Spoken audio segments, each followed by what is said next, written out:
Amém. Apocalipse capítulo 18, vamos dar prosseguimento então à nossa escola bíblica.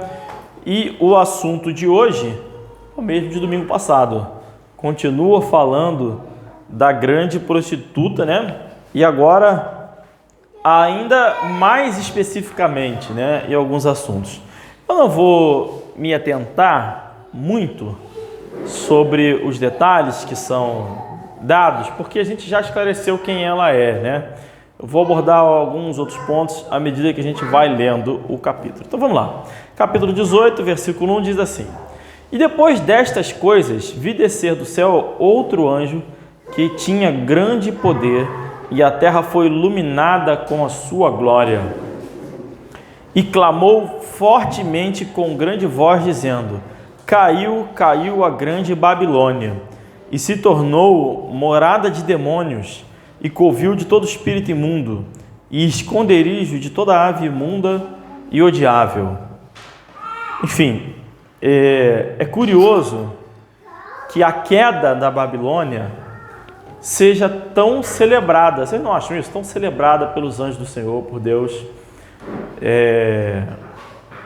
Se isso estava relativamente prescrito para acontecer, por que toda essa celebração? A grande Babilônia, a Bíblia diz que é a raiz de todos os males, né? É onde nós percebemos que uma das coisas que Satanás enganou os seres humanos, a primeira coisa, foi a negação da própria palavra de Deus, e não de forma explícita. É uma negação de forma subliminar, sutil, né? Não é nem subliminar, perdão, sutil mesmo, né? Porque lá em Gênesis é dito que não poderia comer da árvore do centro. E aí a serpente pergunta para Eva se eles não poderiam comer de toda a árvore, todo o fruto de toda a árvore. Ou seja, era parcialmente verdade, mas era majoritariamente mentira. E esse é o engano, né? É aquilo que tem um pedaço de verdade e muita mentira.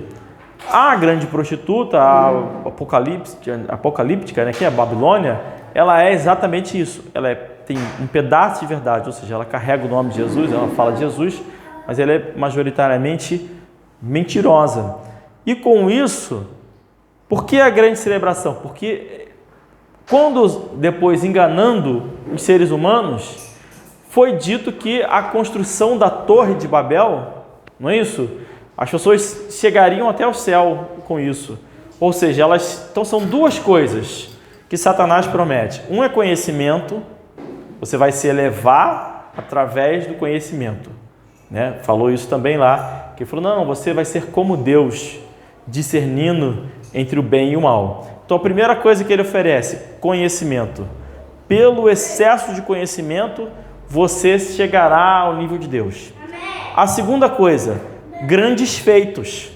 Grandes feitos, então é a Babilônia, né? A Torre de Babel, no caso, né? Vocês vão construir, né? Eles vão construir, juntos nós vamos construir, vamos edificar. É a promessa de grandes feitos, de escrever o seu nome na história, de fazer coisas grandiosas. Essas duas coisas, elas são representadas na Babilônia, que é isso, que foi construído e se tornou esse grande covil de toda sorte de imundícia, morada de todo tipo de demônio e todo espírito imundo, né?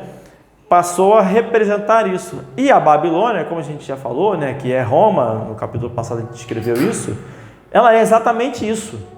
Todo tipo, ela é o covil de toda sorte de imundícia, de espírito imundo.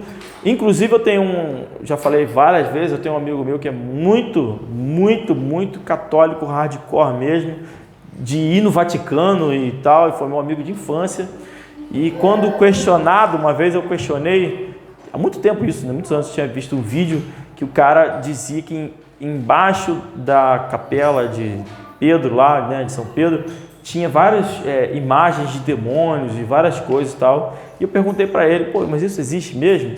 Ele, claro que existe, isso está certo, são imagens sagradas de outros povos, e a Igreja Católica cultiva a cultura e tal. Foi a explicação que ele deu lá nesse sentido, né? Cultura de outros povos, tudo mais, é um enriquecimento cultural. Ou seja, lá dentro tem toda sorte de coisa demoníaca mesmo, inclusive os próprios santos todos, né? Dentre todos os santos, eu sempre falo desse, né? Que esse foi o padre Paulo Ricardo que falou. O padre Paulo Ricardo é talvez o padre mais famoso que tem aí, defensor da Igreja Católica. E ele falando sobre os santos católicos, ele disse de um santo que é sensacional, que ele foi decapitado. Eu falei isso, né? Que ele foi decapitado e ele pegou a cabeça, né? Botou no baixo do braço, decapitado, e percorreu não sei quantos quilômetros com a cabeça pregando. Tem gente que acredita nisso. Ó, Deus pode fazer qualquer coisa, né? Pode fazer qualquer coisa. Mas vocês acham que ele faria isso? É lógico isso? Claro que não, pô. Não tem nenhum sentido ele fazer uma bola quadrada igual o Kiko. Não tem... Ele poderia permitir que isso acontecesse, como a vez que vai ser feito com o padre deveria estar morto no estado. Então, a não ser que seja um ato realmente de enganação mesmo. Agora, de onde vêm essas coisas? Das mitologias, né? As mitologias gregas, o Romano está cheio de história assim, cheio de coisa misturada, cheio de anjos que desceram e viram e fizeram grandes coisas, anjos que na verdade são deuses, né? Romanos, deuses gregos que vieram, interagiram com os seres humanos e tal, e ajudaram. Tudo isso virou santo católico. Ou seja, é de fato o grande covil morada de demônios, o covil de todo espírito imundo. E, portanto, a instituição, aquilo que Satanás dedicou-se a construir como uma grande afronta a Deus. E se você lembra lá em Isaías, o Lúcifer, né? O desejo dele é assentar-se no trono de Deus.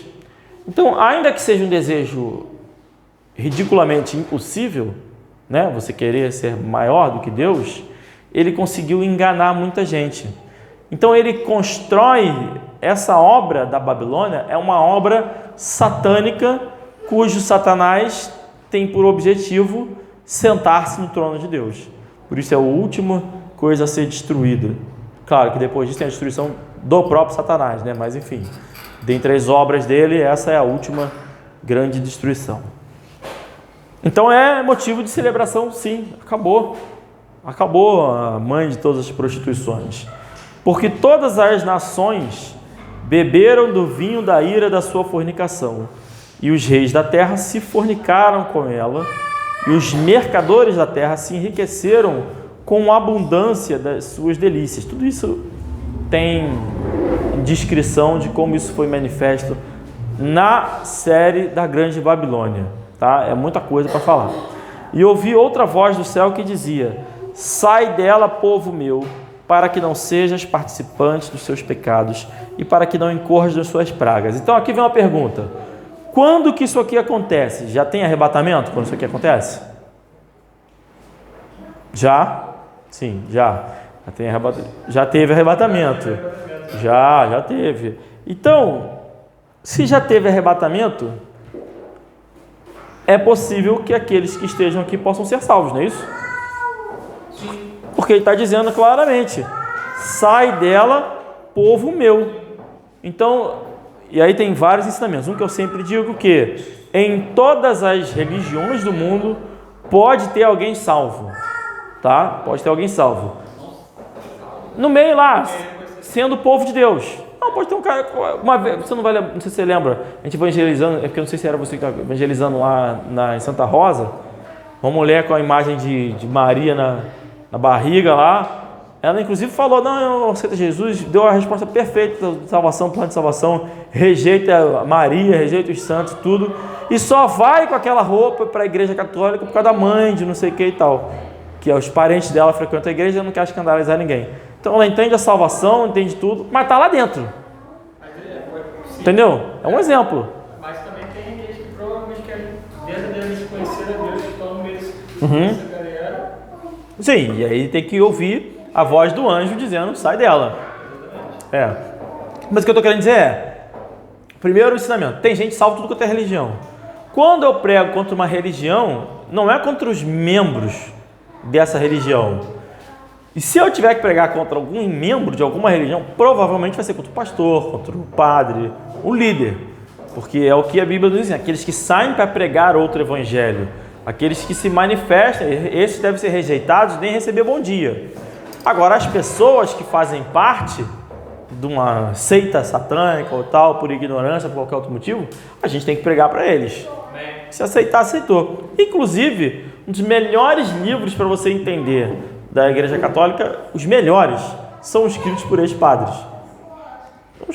Pessoas que se converteram e descrevem em detalhes como é que funciona, o que está por trás da missa, como é que eles ficam ressacrificando a Jesus Cristo em todas as missas, ficam celebrando a morte de Cristo, né? Como é que ele não ressuscita e todos os simbolismos e tal por trás daquilo ali. Ou seja, um ato satânico que você aprende graças a padres que se converteram. Eu acho que hoje em dia a chance de ter um padre convertido é muito menor. Muito menor, muito menor. Porque antigamente, sem internet, sem nada, poderia ter um cara que era de uma família do interior, e naquela família do interior era muito católica, e o cara fala, vou mandar meu filho lá. Aí o cara vai, chega lá, ele tem acesso à Bíblia, que ele não tinha, só podia ler em latim, ele não sabia latim. Então ele passa anos como padre, aprendendo latim, para poder ter acesso à Bíblia. E depois de ter acesso à Bíblia, ele conhece a palavra de Deus, e aí ele se converte. Não era possível. Hoje em dia, eu acho isso praticamente impossível. É outra realidade totalmente diferente do que há 70, 80 anos atrás. Por quê? Primeiro que as Bíblias estão na sua língua. Não tem mais Bíblia, palavra de Deus escondida. A pessoa pode pegar e ler. Segundo, que esse cara, esse perfil do interior, totalmente isolado do mundo, ele não existe mais. Todo mundo praticamente tem internet. No Brasil, pelo menos. Eu não sei aí afora aí. Mas no Brasil essa é a realidade. Então, o cara, ele ia ser padre, ele aprendia toda sobre a liturgia católica, tudo que acontecia na igreja católica, só depois ele tinha acesso à Bíblia. Inclusive, meu avô que carrega meu nome, eu sou Espíndola, ele falava isso, que as missas católicas ele não entendia nada, que é tudo em latim. Então ele chegou a viver e entrar e participar de uma igreja que ele não entendia nada, ele estava lá, tudo em latim e estava lá. Eu não tenho certeza, mas existe hoje em dia resgate às igrejas católicas. Eu não entendi, existe o quê hoje? Hoje em dia existe um resgate às igrejas católicas ortodoxas, eu acho que é em latim também. Era só o que faltava, né? Eu não estou sabendo disso, mas seria curioso se voltasse a ter as missas em latim, né?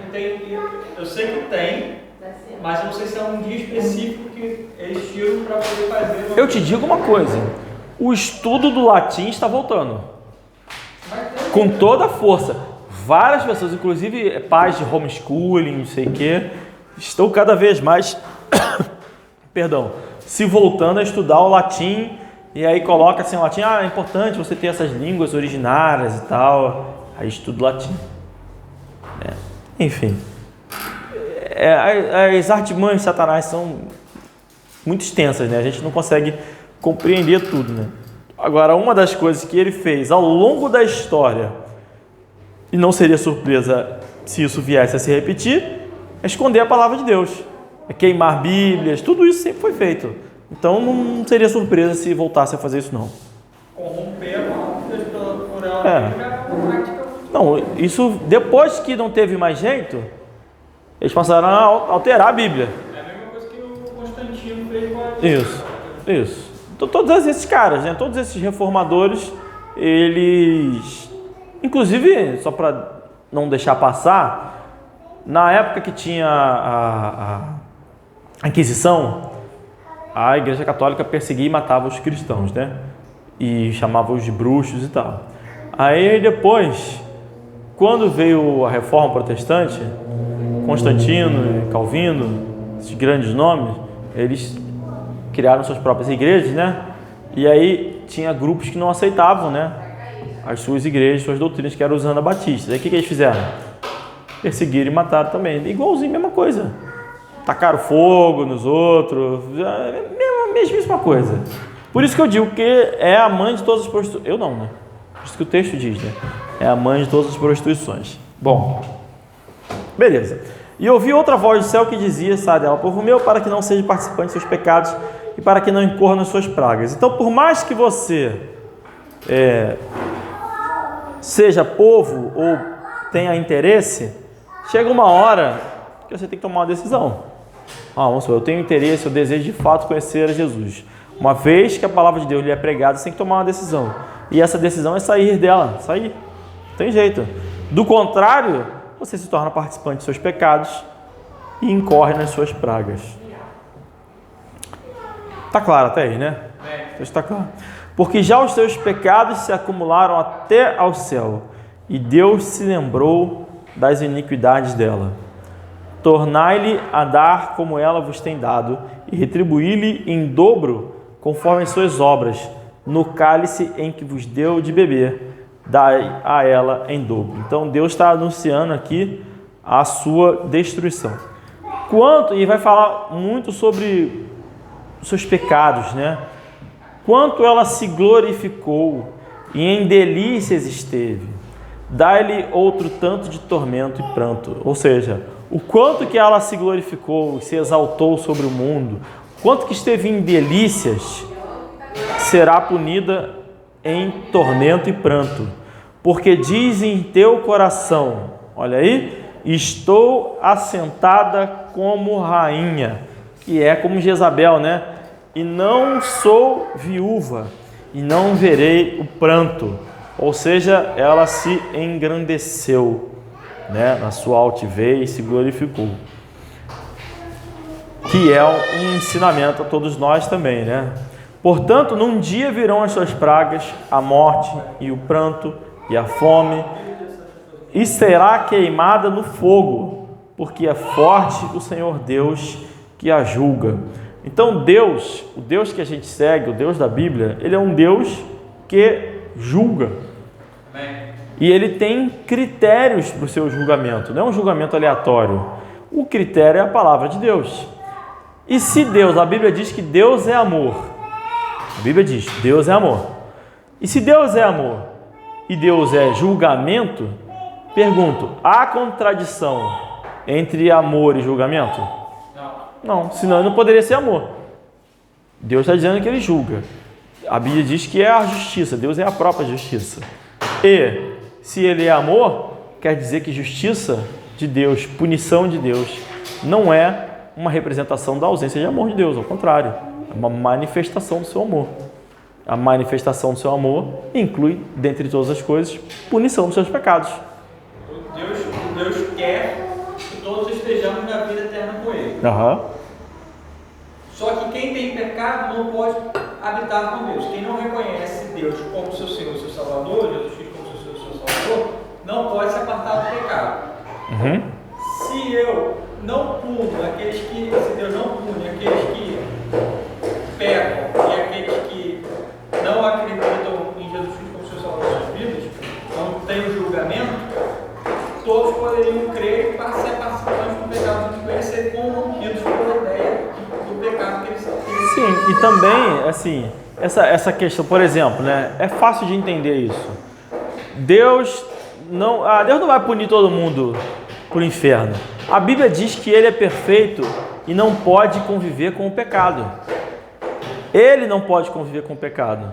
Se ele é perfeito e não pode conviver com o pecado, ele vai receber o pecado? Não tem como receber o pecado. Então a pessoa escolhe se ela quer carregar o seu pecado ou se vai aceitar que Deus receba o seu pecado nele mesmo. Por isso que ele enviou seu filho.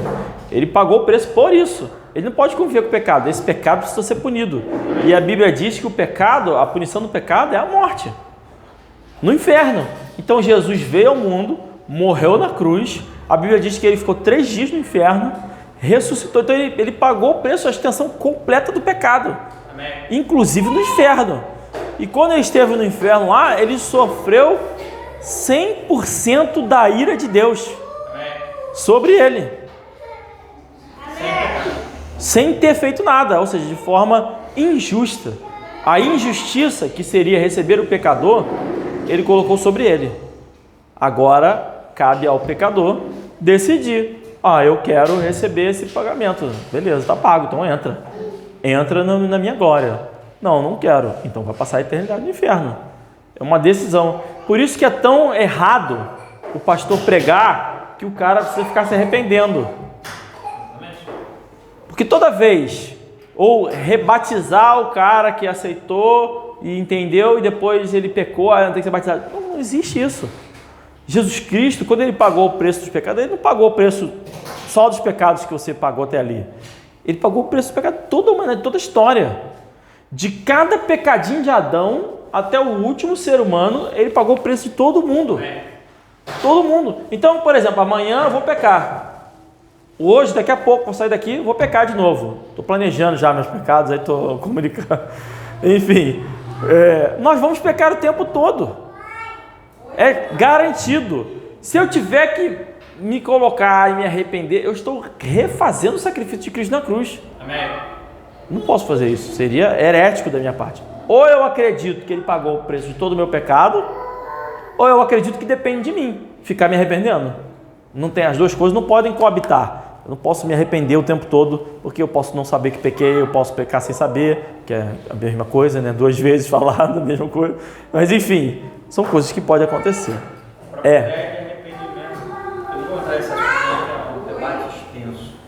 Mas pode falar, faz o seu comentário aí. A própria ideia de arrependimento é falho dessas pessoas, porque se você pensar que arrepender-se é voltar, é sair sim. E não olhar mais para trás, ou seja, você realmente voltar àquele negócio, ninguém nunca fez isso. Então, assim, sim. Pode ter sido um pecado especificamente, mas não de todos os pecados. Impossível. Né? Então, Sim. não deixou, não virou de costas para o pecado, saiu andando para o outro lado perfeito e não pecou mais. Nunca aconteceu. E tem gente que diz isso. Tem gente que diz literalmente isso, que você tem que se arrepender e nunca, porque devagar o texto não, vai, não peques mais. Então, olha, não peca nunca mais. Aconteceu isso com a mulher lá? Claro que não. Talvez não tenha cometido aquele pecado, mas cometeu outros. Certo, garantido. Não, mas a ideia, a palavra, não, mas quando você peca, você tem que se arrepender. Só que se arrepender é deixar aquilo e voltar, ir para outro caminho. Isso. Agora não é falar assim, por isso que só existe um arrependimento. Não é pedir desculpa, né? Não. Senão é toda hora, né? Só existe um arrependimento. Esse arrependimento é o quê? É definitivo. Eu me arrependi de confiar em mim. E agora eu confio no Senhor. Ah, mas eu não confio em mim não, eu confio na religião, na igreja. Tudo bem, tudo é você. Você deixa de confiar em você e passa a confiar no Senhor Jesus Cristo. Amém. Bom, então Deus é um Deus que julga, verso 9. E os reis da terra que fornicaram com ela e viveram em delícias, a chorarão, e sobre ela prantearão quando virem a fumaça do seu incêndio. Estando de longe pelo temor do seu tormento, dizendo, ai, ai daquela grande cidade de Babilônia, aquela forte cidade, pois em 1 hora veio o teu juízo. Então tudo isso aqui tem mais detalhadamente descrito e debatido na série da Grande Babilônia. Todo mundo viu? Tô brincando, gente. Não vou ficar cobrando. E sobre ela choraram e lamentaram os mercadores da terra, porque ninguém mais compra suas mercadorias. Mercadorias de ouro, de prata, de pedras preciosas, de pérolas, de linho fino, de púrpura, e de seda, e de escarlata, de toda madeira odorífera, e todo vaso de marfim, e todo vaso de madeira, preciosíssima, de bronze, de ferro, de mármore, e a canela, perfume, mirra, incenso, vinho, azeite, flor de farinha, e trigo, gado, e ovelhas, e cavalos, e carros, e corpos, e almas de homens. Essa lista aqui, tem gente que pega essa lista aqui e fica falando assim, não, então peraí, o principal fornecedor de canela do mundo é o país tal. Então, mas essa mesmíssima lista, quando você for ver lá em Ezequiel 26, 27, eu estou falando de cabeça, tá? Então posso estar errado, mas por aí tem as destruições de Tiro e de Sidom, tá? As condenações de Tiro e Sidom. E você vai encontrar esses elementos sendo anunciados, não é de forma literal, assim, organizada como está aqui, mas falando de tudo isso, de Tiro e de Sidom. Depois em Crônicas vai contar como é que Jerusalém se vinculou a Tiro e Sidom e receberam pedras preciosas, madeiras de vários locais de outros reis, né? Rei Irão, se não me engano, doou para Davi, rei Davi. Enfim, o que está descrevendo aqui? são essas transações que a Babilônia fazia com esses povos. Essas transações são tratadas na Bíblia em outros livros, como, por exemplo, Ezequiel 20, você está vendo aí, Ezequiel? 26, 27, 28. 26, 27, 28, pronto. Aí tem a condenação, é de Tiro, né? Isso? Tiro. Depois tem de Sidom, que eu não lembro de estar. Depois vem Egito. Isso. Mas de Tiro e de Sidom, que eu quero trazer, são as mesmas condenações. Por que isso? Porque a grande Babilônia, a gente sabe que é Roma, ela negocia então com certos países. Essas negociações que vocês vão ver aí, Ezequiel 26, 27, 28, onde fica Tiro e Sidom? Fica na região onde hoje é o mundo árabe. Então, ou seja, a gente está descrevendo essa aliança entre essas nações, entre essas religiões do mundo árabe e tal, que foi predito lá em outros livros anteriores, que também são livros proféticos, que vão anunciar a destruição de várias nações. Então, tudo isso aí, o Egito, Tiro, Sidom, são várias nações do mundo árabe. Beleza? Depois, quem quiser, é só ler lá e conferir. E o fruto do desejo da tua alma foi-se de ti, e todas as coisas gostosas e excelentes se foram de ti, e não mais as acharás. Os mercadores destas coisas, tá vendo? É sempre essa relação de comércio, de parceria que existia entre essas nações. Os mercadores dessas coisas que delas se enriqueceram estarão de longe, pelo temor do seu tormento, chorando e lamentando. Detalhe, Tiro e Sidom, só para deixar claro, elas começaram a se relacionar e já com o rei Nabucodonosor, teve o primeiro conflito lá, rei Nabucodonosor. Depois o Império Persa dominou e assumiu Tiro e Sidom. Depois Alexandre o Grande dominou sobre a região, também utilizou, reconstruiu as estradas de comércio em Tiro e Sidom. E depois Roma, quando estabilizou, tem a história, né, de todos os caminhos que levam a Roma, das estradas que Roma construiu, passavam por Tiro e Sidom, ou seja, eram rotas comerciais, portuárias, que foram utilizadas ao longo da história pela Babilônia. A história de Sidom também está no Ezequiel 27 e 28. Então tá tudo ali, beleza. Mais fácil ainda, é só pegar e ler. Obrigado pela... Não, e depois Jesus também, né? Tiro e Sidom vai ser tratado junto, né? Jesus vai lá. É o único momento que Jesus sai de Israel, de Jerusalém, quando ele chega ali no limite de Tiro e Sidom. Fala com a mulher lá rapidinho e volta. Beleza. Então é essa relação de parceria dos mercadores. E se você reparar, também é uma relação religiosa, porque eu já falei isso em outras ocasiões. O Islã e a Igreja Católica são muito parecidos, muito parecidos. Os dois, as mulheres usam praticamente as mesmas roupas, né? As freiras, não é? As freiras usam aquelas roupas, aquele negócio com véu. As mulheres também no hijab, acho que é o nome, sei lá, no Islã, tem essas roupas. Os dois têm o seu terço. No Islã também tem um terçozinho também, que eles fazem as suas rezas. No mitologia católica tem sempre o sol atrás de tudo, né? Sol em tudo quanto é lugar. Na mitologia islâmica é sempre a lua, sempre a lua. Então são dois lados da mesma moeda. Inclusive as canções, aquele canto gregoriano, e tem músicos que falam sobre isso, como é que é similar do mundo islâmico com o católico e tal. Enfim, dois lados da mesma moeda. E todo piloto, e todo o que navega em naus, e todo marinheiro, e de todos os que negociam no mar, se puseram de longe. Mais uma vez, falando muito do mar e tudo mais, lembrando disso, na minha opinião, Tiro e Sidom eram zonas portuárias. Tá? Inclusive, o próprio apóstolo Paulo, lá em Atos, se não estou enganado, quando ele cai lá, ele cai em Tiro. Enfim, posso estar enganado, mas tem um evento lá que ele passa pelo porto de Tiro. Porque está falando dos navios, né?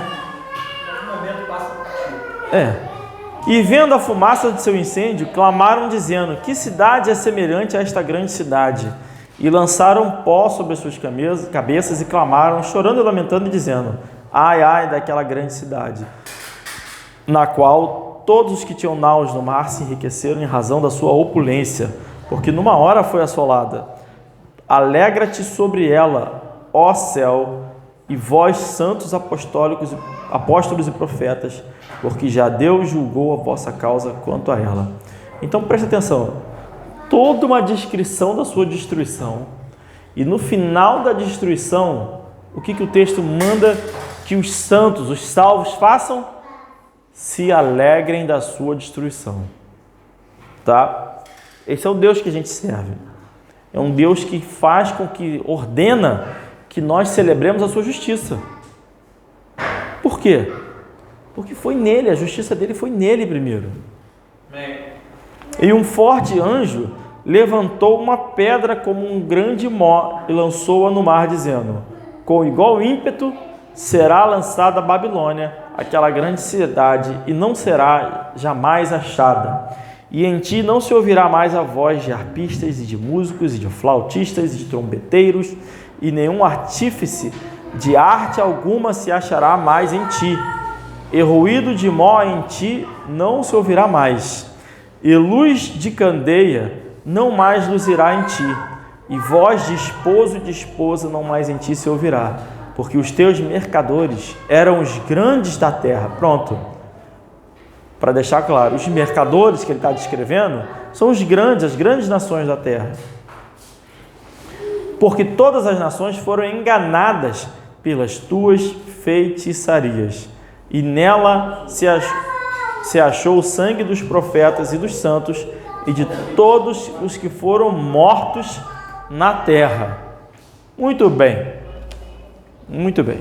Então agora nós terminamos o capítulo 18, que é a destruição da grande Babilônia, mas ainda não acabou a história da humanidade. Por quê? Porque ainda tem mais um detalhe que é pequeno aqui, mas gera um detalhe enorme, de pelo menos 1000 anos, que vai acontecer depois disso tudo. No próximo domingo, a gente vai ver as bodas, o casamento do Cordeiro com a sua igreja, finalmente concluído, e o seu reino. Aí eu acho que já no outro, o reino milenar. Isso vai ficar para o capítulo 20. Então, no próximo domingo, a gente vai preparar o caminho para quando nós voltarmos para reinar com Cristo. Alguém quer acrescentar alguma coisa?